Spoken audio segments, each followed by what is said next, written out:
Good day, mga idol! Dito naman kami sa Cafe Maestro Kakain. Susubukan at titikman namin ang mga pagkain nila dito ngayon. Napakaganda ng lugar kasi may outdoor at indoor dining.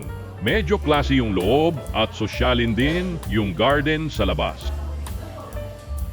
At may araw na may performer sila dito.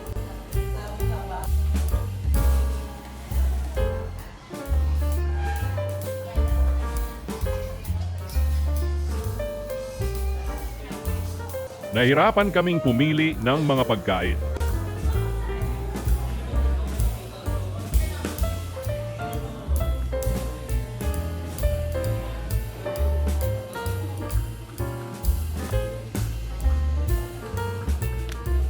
Marami silang available at affordable din naman, tapos may bakery pa sa loob.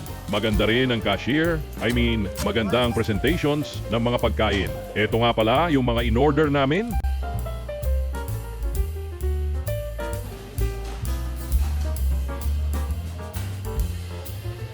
Check ko muna reaction ng anak ko at approve naman daw.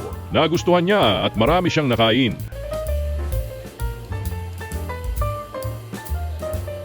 Ako naman ngayon ang kakain. Ang in-order ko ay fish and chips. Served hot siya. Bagong luto. Kaya medyo oily pa. Parang mukha ko lang.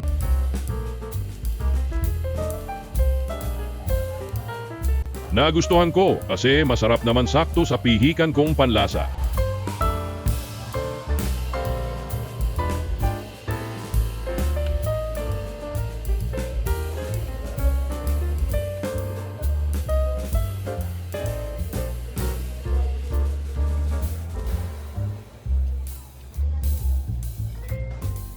Hindi na muna kami nagkanin kasi nakakabusog naman yung mga in-order namin.